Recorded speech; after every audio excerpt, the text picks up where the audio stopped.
வணக்கம். டிசம்பர் 31ஆம் தேதி இன்னைக்கான இரண்டாவது பதிவு. பங்குச்சந்தையில் நடந்த சில விஷயங்களை விரைவாக பார்க்கலாம். முக்கியமான தகவல், நான் செபி ரெஜிஸ்டர்ட் அட்வைசர் கிடையாது. நம்ம சேனல்ல இருந்து எப்போதுமே ஸ்டாக் ரெக்கமெண்டேஷன்ஸ் கிடையாது.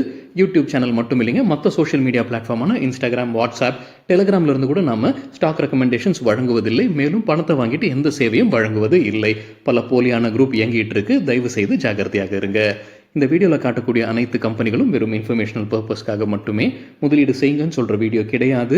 எந்த ஒரு முதலீட்லையும் ரிஸ்க் இருக்கும். ரிஸ்க் புரியாமல் இன்வெஸ்ட் செய்யாதீங்க. ரிஸ்க் புரியலன்னா தயவு செய்து இன்வெஸ்ட்மெண்ட்டை தவிர்த்துருங்க. நம்ம ருபி டிரைவர் சேனலை ஆதரிக்கிற அனைத்து நல்ல உள்ளங்களுக்கும் நன்றி.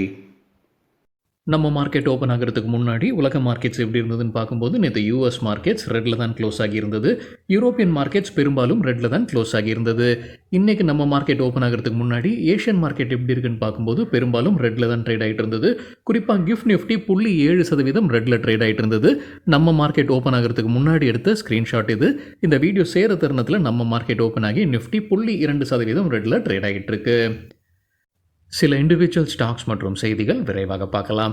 நாளைக்கு ஜனவரி 1ஆம் தேதி. அனைவருக்கும் இனிய புத்தாண்டு நல்வாழ்த்துக்கள். ஸ்டாக் மார்க்கெட் இயங்குது, விடுமுறை கிடையாது. யூனிமெக் ஏரோஸ்பேஸ் அண்ட் மேனுஃபேக்சரிங் IPO முடிஞ்சு இன்றைக்கி லிஸ்ட் ஆனது. கிட்டத்தட்ட 90% அதிகமாக லிஸ்ட் ஆயிருப்பதாக பிஸ்னஸ் ஸ்டாண்டர்ட்லேருந்து கிடைத்த தகவல். IPOவில் ஒட்டுமொத்த சப்ஸ்கிரிப்ஷன் 175 மடங்காக இருந்தது. இன்றைக்கி 90% கூடுதலாக லிஸ்ட் ஆயிருக்கு. Unimech Aerospace and Manufacturing. Vodafone Idea நேற்று நல்லா பர்ஃபார்ம் பண்ணியிருக்கிறாங்க, இன்றைக்கும் நல்லா பர்ஃபார்ம் பண்ணிகிட்டு இருக்கிறாங்க.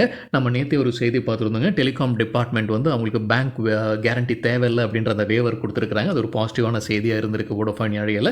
இன்றைக்கும் நல்லா பர்ஃபார்ம் பண்ணியிருக்கிறாங்க. சிட்டி தொடர்ந்து பை ரேட்டிங் கொடுத்துருக்காங்க. வோடஃபோன் ஐடியாவுக்கு எதிர்பார்க்குற டார்கெட் ₹13. நேற்று க்ளோசிங்லேருந்து ஒப்பிட்டு பார்க்கும்போது 67% அதிகரிப்பதற்கான வாய்ப்பு இருக்குது.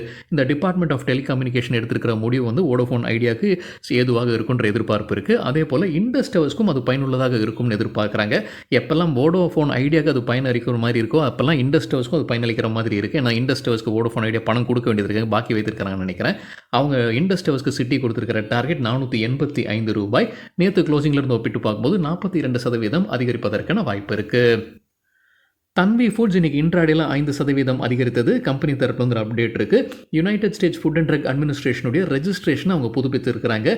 முன்ன இருந்த ரெஜிஸ்ட்ரேஷன் இந்த ஆண்டு இறுதியில் முடிவடையுது. இப்போ 2 ஆண்டிற்கு நீட்டிச்சிருக்கிறாங்க. எதற்கான உரிமம் இது? அவங்களுடைய ரெடி டு குக் ஃபுட்ஸை உற்பத்தி செய்கிறாங்க ஆந்திர பிரதேஷ் ஆலையிலிருந்து. அதற்கான உரிமம் இதுன்னு சொல்லியிருக்கிறாங்க தன்வி ஃபுட்ஸ் இந்தியா. தனலட்சுமி பேங்க் தரப்பு அப்டேட் இருக்குது. ரிசர்வ் பேங்க் ஆஃப் இந்தியா ஒப்புதல் வழங்கியிருக்கிறாங்க. சூர்யா ராஜா எக்ஸிக்யூட்டிவ் டைரக்டராக நியமிப்பதற்காக ரிசர்வ் பேங்க் ஆஃப் இந்தியா ஒப்புதல் வழங்கியிருக்கிறாங்க. ஆஃப்காம் ஹோல்டிங்ஸ் லிமிடெட் தரப்பில் அப்டேட் இருக்குது. அவங்க ஏர்போர்ட் டு ஏர்போர்ட் கார்கோ பிஸ்னஸில் இருக்கிறாங்க. அவங்களுடைய புது சேவையை துவங்குறாங்க. பேங்காக்கிற்கான சேவையை துவங்கி இருப்பதாக அப்டேட் கொடுத்துருக்காங்க Ofcom holdings limited. Adani Wilmar குறித்து காலையில் வீடியோவில் நம்ம செய்தி பார்த்துருந்தோங்க. அதானி குரூப் இந்த அதானி வில்மர் ஜாயின்ட் வெஞ்சர்லேருந்து வெளியேறாங்க அப்படின்னு. இப்போ அதற்கு பிறகு JP Morgan அண்டர்வெயிட் ரேட்டிங் கொடுத்துருக்காங்க அதானி வில்மருக்கு. இன்றைக்கி இன்ட்ராடேல 8% விழுந்தது அதானி வில்மர். JP Morgan கொடுத்துருக்கிற டார்கெட் ப்ரைஸ் 320. நேற்று க்ளோசிங் 329 இருந்தது. இண்டோடெக் டிரான்ஸ்ஃபார்மர்ஸ் தரப்புல அப்டேட் இருக்குது. கம்பெனிக்கு புதிதாக ஒரு கான்ட்ராக்ட் கிடைச்சிருக்கு. அதோடைய மதிப்பு ₹32 கோடி. இன்றைக்கி இன்ட்ராடேல 5% அதிகரித்தது இண்டோடெக் டிரான்ஸ்ஃபார்மர்ஸ். KP Green இன்ஜினியரிங் இன்றைக்கி நல்லா பர்ஃபார்ம் பண்ணியிருக்கிறாங்க. இன்ட்ராடேல 4% அதிகரித்தது. கம்பெனிக்கு புதிதாக கிடைத்த ஆர்டர்ஸுடைய மதிப்பு வெளியிட்டிருக்கிறாங்க ₹165 கோடி. கரூர் வைசியா பேங்க் 2 கிளைகளை திறந்திருக்கிறாங்க தமிழ்நாட்டில். ஒன்று திருச்சி, மற்றொன்று சென்னையில். இப்போ ஒட்டுமொத்தமாக தமிழ்நாட்டில் 475 கிளைகள் வைத்திருக்கிறாங்க. நாடு முழுவதும் 866 கிளைகள் வைத்திருக்கிறாங்க Karur Vysya Bank. Gokul Agro Resources இன்றைக்கி இன்ட்ராடேல 3% அதிகரிச்சிருக்கு. கம்பெனி தரப்புல அப்டேட் இருக்குது. விரிவாக்கம் செய்கிறாங்க. அதற்காக ₹105 கோடி முதலீடு பண்ணி மேங்களூர் எடிபிள் ஆயில் ரிஃபைனரியில் சில சொத்துக்களை வாங்குறாங்க. அனகா ரிஃபைனரிஸ் கிட்ட இருந்து இதை வாங்கியிருப்பதாக சொல்லியிருக்கிறாங்க Gokul Agro Resources. Promax Power Limited இன்ட்ராடேல 10% அதிகரித்தது. கம்பெனிக்கு ஒரு ஆர்டர் கிடைச்சிருக்கு. அதோடைய மதிப்பு ₹55 கோடி. Reliance இண்டஸ்ட்ரீஸ்க்கு Morgan Stanley overweight rating கொடுத்துருக்காங்க. எதிர்பார்க்குற டார்கெட் 1662. நேற்று க்ளோசிங்லேருந்து ஒப்பிட்டு பார்க்கும்போது 37% அதிகரிப்பதற்கான வாய்ப்பு இருக்குது. ஸ்பைஸ்ஜெட் குறித்து என்டிடிவி ப்ராஃபிட்லேருந்து கிடைத்த ஒரு தகவல், அவங்க போயிங்குடன் ஒரு பேச்சுவார்த்தையை மறுபடியும் துவங்கி இருக்கிறாங்க. 737 மேக்ஸை வந்து டெலிவர் பண்ணுறதுக்காகத்தான் இந்த பேச்சுவார்த்தை. 2017ஆம் ஆண்டில் அவங்க ஆர்டர் கொடுத்துருக்காங்க 200 ஏர்கிராஃப்ட்டுக்கு. அதோடைய மதிப்பு $11 பில்லியன். பணத்தை கட்டியிருக்காங்கன்றது சரியா தெரியல, அந்த செய்தியில் சொல்லலை அதை பற்றி. ஆனால் அதோடைய மதிப்பு $11 பில்லியன். அதில் வந்து 13 ஏர்கிராஃப்ட் தான் டெலிவரி பண்ணியிருக்கிறாங்க. அடுத்த 12லேருந்து 15 மாதத்தில் 30 போயிங் 737 மேக்ஸ் ஏர்கிராஃப்ட் வந்து அவங்களுடைய சேவையில் இருக்கணும் அப்படின்ற இலக்கு வைத்திருக்கிறாங்க. அதற்காக இப்போ மறுபடியும் போயிங்குடன் பேச்சுவார்த்தையை ஸ்பைஸ்ஜெட் துவங்கி இருப்பதாக என்டிடிவி ப்ராஃபிட்டில் தகவல் கொடுத்துருக்காங்க. eastmytrip.com இன்னைக்கு ஒரு வீழ்ச்சியை பார்த்துருக்கு. 10% விழுந்திருக்கு. மணி கண்ட்ரோல் அதற்கு காரணம் சொல்லியிருக்கிறாங்க. காலையில் வீடியோ நம்ம செய்தி பார்த்துருந்தோங்க. துணை நிறுவனர் அவருடைய ஷேர்ஸை விற்பனை செய்து முற்றிலுமாக வெளியேறாரு. கிட்டத்தட்ட 50 கோடி ஈக்விட்டி ஷேர்ஸை விற்பனை செய்கிறாருன்ற காலையில் வீடியோவில் நம்ம பார்த்துருந்தோம் செய்தியாக. 780 கோடி ரூபாய் ஃபண்ட் ரைசிங் பண்ணியிருக்காங்க. ஸோ இன்றைக்கி ஒரு பிளாக் டீல் நடந்திருப்பதற்கான வாய்ப்பு இருக்குது. 10% வீழ்ச்சியை பார்த்துருக்கு eastmytrip.com. ஆர்கேன் கெமிக்கல் இண்டஸ்ட்ரீஸ் தரப்புல ஒரு அப்டேட் இருக்குது. கம்பெனியுடைய chief financial officer R Raghunathan ராஜினாமா செய்திருக்கிறாரு. இம்மாதிரி ஸ்பெஷாலிட்டி கெமிக்கல்ஸ்க்கு ஆக்சிஸ் செக்யூரிட்டிஸ் பை ரேட்டிங் கொடுத்துருக்காங்க. எதிர்பார்க்குற டார்கெட் 675லிருந்து 690 கொடுத்துருக்கிற கால அளவு அடுத்த 3லிருந்து 4 வாரங்கள். தற்போதைய லெவலிருந்து 20% அதிகரிப்பதற்கான வாய்ப்புள்ளது. ரிலையன்ஸ் இன்ஃப்ராஸ்ட்ரக்சர் தரப்பு வந்து அப்டேட் இருக்குது. இன்றைக்கி இன்டர்டேல நல்லா பர்ஃபார்ம் பண்ணியிருக்காங்கன்னு நினைக்கிறேங்க. ரிலையன்ஸ் இன்ஃப்ராஸ்ட்ரக்சருடைய ஒரு ஜாயிண்ட் வெஞ்சர் தான் மும்பை மெட்ரோ 1 பிரைவேட் லிமிடெட். இந்த ஜாயிண்ட் வெஞ்சரில் ரிலையன்ஸ் இன்ஃப்ரா கைவசம் 74% இருக்குது.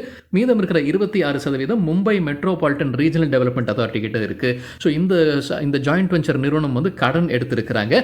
அதற்கான ஒரு நோட்டீஸ் வந்து இப்போ கனரா பேங்க் அனுப்பியிருக்கிறாங்க. அந்த நோட்டீஸில் என்ன சொல்லியிருக்கிறாங்கன்னா, கனரா பேங்க் மற்றும் வேறு சில பேங்க்குகள் வந்து லோன் கொடுத்துருக்காங்க. அந்த அனைத்து லோனையும் வந்து இப்போது நேஷனல் அசெட் ரீகன்ஸ்ட்ரக்ஷன் கம்பெனிக்கு அவங்க கைமாறுவதாக நோட்டீஸ் அனுப்பியிருக்கிறாங்க. ஐஆர்சிடிசி குறித்து மணி கண்ட்ரோல்லேருந்து கிடைத்த ஒரு தகவல், இந்த மாதம் 3வது முறை அவங்களுடைய வெப்சைட் டவுன் ஆகுது. குறிப்பாக தக்கல் புக்கிங்க்கு முன்னாடி அவங்களுடைய வெப்சைட் டவுன் ஆகிட்டு இருக்கு. இந்த 3வது முறை இந்த மாதத்துலன்னு சொல்லியிருக்கிறாங்க மணி கண்ட்ரோல் செய்தியில். 2025 இந்தியாவில் என்னென்ன ஐபிஓ வருவதற்கான வாய்ப்புகள் இருக்குது. எக்கனாமிக் டைம்ஸில் ஒரு அப்டேட் கொடுத்துருக்காங்க.